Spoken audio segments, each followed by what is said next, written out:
bonjour à tous, bienvenue à cette nouvelle émission du plateau télé Sud Agro Industrie, le salon des industries agroalimentaires du Grand Sud. Une nouvelle émission consacrée au traitement des effluents et pour cela nous avons deux intervenants avec nous. Erwan Trotou, bonjour. Bonjour. Vous êtes le fondateur de la société Sapoval. Et à vos côtés, nous avons Emmanuel Trouvé, bonjour. Bonjour. Vous êtes le fondateur et également directeur de la société Nereus. Alors, on va s'intéresser avec vous aux différentes technologies qui peuvent accompagner les professionnels de l'agroalimentaire en ce qui concerne le traitement des effluents. Et on va commencer avec vous, Erwan Trotou. Votre entreprise a été créée en 2013 sur une innovation dans la gestion des déchets issus des eaux usées. Plus précisément, en quoi consiste cette innovation ?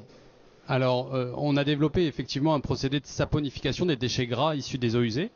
L'idée, en fait, elle est de casser les molécules de graisse pour derrière les transformer en un savon. Alors, c'est pas un savon que vous allez réutiliser, mais c'est un savon qui va permettre de mieux faire fonctionner soit les stations d'épuration, soit les unités de méthanisation. L'idée, c'est qu'on casse des molécules complexes à dégrader, on les rend liquides, quasiment inodores et facilement biodégradables pour les réutiliser comme une matière première qui va mieux faire fonctionner ces procédés biologiques. Alors, quels sont vos clients ? Aujourd'hui, donc, Sapoval intervient sur deux fronts, on va dire. Un premier typologie de clients, ça va être les métiers de bouche, restauration collective, boucherie-charcuterie, petite industrie agroalimentaire, ou sur ex-Midi-Pyrénées, sur Occitanie, on va dire. Aujourd'hui, on est capable de leur proposer un service de gestion de ces déchets gras. Et après, on a une deuxième typologie de clients qui sont les agro-industriels et les stations d'épuration urbaine. 90% de notre clientèle d'ailleurs est agro-industrielle aujourd'hui, où on leur propose des installations fixes pour gérer ces déchets gras directement sur leur site. Très bien, votre procédé, c'est la saponification. Voilà, exactement. On saponifie, donc on hydrolyse chimiquement les graisses et derrière, ça leur permet des économies et moins de nuisances sur la gestion de ces déchets. Alors, la saponification, c'est une technique qui existe depuis l'Antiquité. En quoi votre technique à vous est innovante ? Alors, effectivement, elle existe depuis l'Antiquité pour faire des savons à base d'huile d'olive ou d'autres types de gras. Par contre, dans le domaine de l'épuration, elle n'avait jamais été très développée. Expérimentée, mais pas plus. Notre innovation, nous, elle réside déjà de l'avoir standardisée.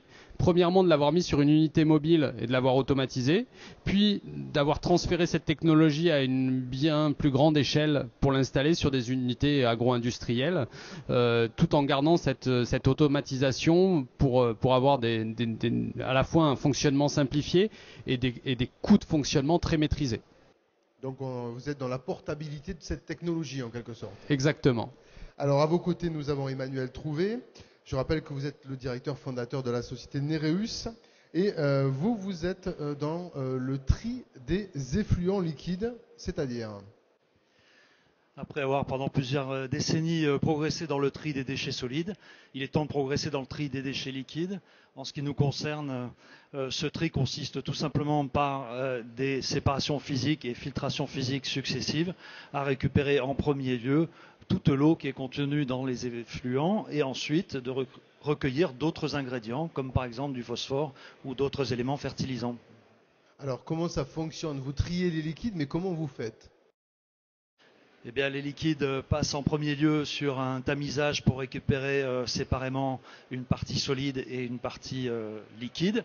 Cette partie liquide, on utilise des membranes de nanofiltration céramique pour extraire de l'eau et on peut éventuellement compléter pour avoir de l'eau pure par une étape de finition sur osmose.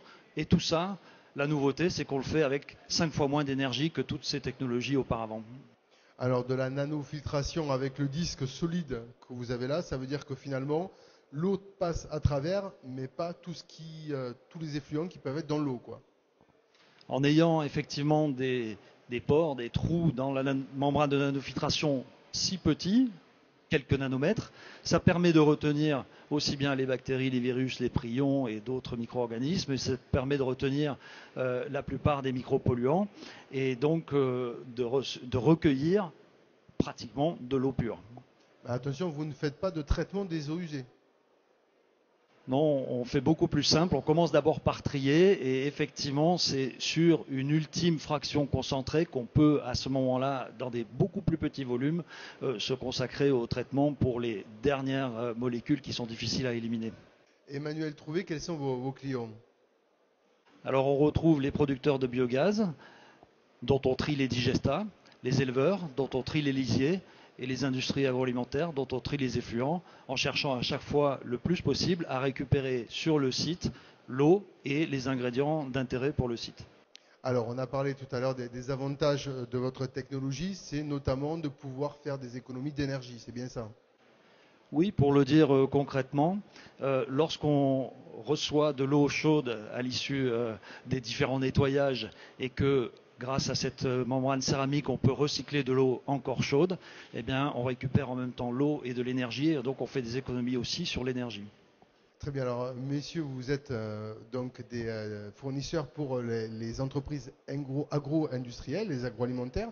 Quelles sont les problématiques de vos clients, Erwan? Alors, aujourd'hui, sur cette thématique environnement, gestion des effluents, je dirais que les deux moteurs de nos clients, c'est le levier réglementaire et le fait de pouvoir répondre à leurs obligations réglementaires en termes de rejet. On parlait de carbone, d'azote, de phosphore. Et deux, il y a le levier économique. Tous nos clients sont sans cesse dans des démarches d'amélioration, d'économie d'énergie, d'économie d'eau et de plus en plus aussi d'économie de pollution. Donc ça va être les deux gros besoins, on va dire, et sur lesquels on peut travailler de multiples façons. Très bien, Emmanuel Trouvé. Je pense qu'ils sont aussi très motivés par pérenniser leur activité, en particulier dans un contexte où avec le changement climatique, il y a des questions sur la disponibilité de la ressource en eau en quantité et en qualité, et aussi de pouvoir s'inscrire dans des démarches d'économie circulaire sur d'autres constituants. Quand ils voient que finalement trier c'est moins cher que de ne pas trier, je pense qu'ils sont très très motivés. Il y a un gros problème aujourd'hui de sensibilisation des industriels sur ce sujet-là. Ils considèrent toujours que le tri c'est un poste de coût, alors que ça peut devenir un poste de profit ou en tout cas d'économie de charge pour eux finalement. Effectivement, la station d'épuration sur un site agro-industriel, c'est souvent uniquement vu comme un poste de coût. Il y a beaucoup d'axes d'amélioration, de gains, alors qu'ils soient énergétiques. On en a parlé, c'est un exemple. L'aération d'une station d'épuration, c'est un poste énergétique très fort, qui soit en termes de consommation de réactifs, de gestion des sous-produits. On parlait des graisses, il y a les boues.